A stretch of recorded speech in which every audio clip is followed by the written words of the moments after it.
இதே தனியரசு அண்ணன் வந்து குடியரசுத் தலைவருக்கு வந்து பிஜேபியினுடைய பேச்சை கேட்டு குடியரசுத் தலைவருக்கு ஓட்டு போட சொன்னாங்க. அப்போ வந்து தனியரசு முடியாதுன்னு சொன்னார். நல்லா கேட்டுக்கங்க. அப்ப தனியரசை கூட்டிட்டு போனதே நான் தான். யாருக்கிட்ட? இதே தங்கமணி, இதே எஸ்பி வேலுமணி, இதே எடப்பாடி பழனிசாமி, இன்னொருத்தர் யாரோ கூட நின்னாங்க.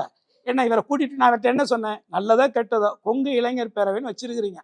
என்ன உங்களில் ஒரு ஆள் இன்னைக்கு வந்து முதலமைச்சராக ஆயிட்டார். இப்போ நீங்கள் என்ன பண்ண போய் எல்லாரும் ஏற்றிக்கிட்டு சரி அம்மாவோட ஆட்சி இவ்வளோ உசுரை கொடுத்து உருவாக்குன ஆட்சி நாளைக்கு நாசமாக போயிடக்கூடாதுன்னு நம்மளும் உட்காந்துருக்குறோம். நமக்கு அந்த அம்மா கொடுத்த அந்த பதவியை நம்ம நிறைவு பண்ணணும் 5 வருஷம்னு சொல்லி தான் உட்காந்துட்டு இருக்கிறோம். அதனால இதில் ஏன்னா முரண்டு பிடிக்கிறீங்க? வாங்கன்னு சொல்லி கூட்டிகிட்டு போனதே நான். அன்னைக்கே எடப்பாடியை வந்து நம்பாதவர் இதே தனியரசு.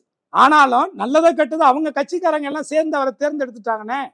நாளைக்கு நல்லதை கெட்டது அவங்க தானே அனுபவிக்க போகிறாங்க. நீங்கள் வாங்கண்ணே, நமக்கு என்னென்ன, நம்ம ஒரு கூட்டணியில் இருக்கோம், அந்த கூட்டணி தரும் ரெட்டையில் நின்று ஜெயிச்சிருக்கோம். அந்த தருமத்துக்கு நம்ம நேர்மையாக இருந்துருவோம்னு சொல்லி நான் தான் கூட்டிகிட்டு போனேன்.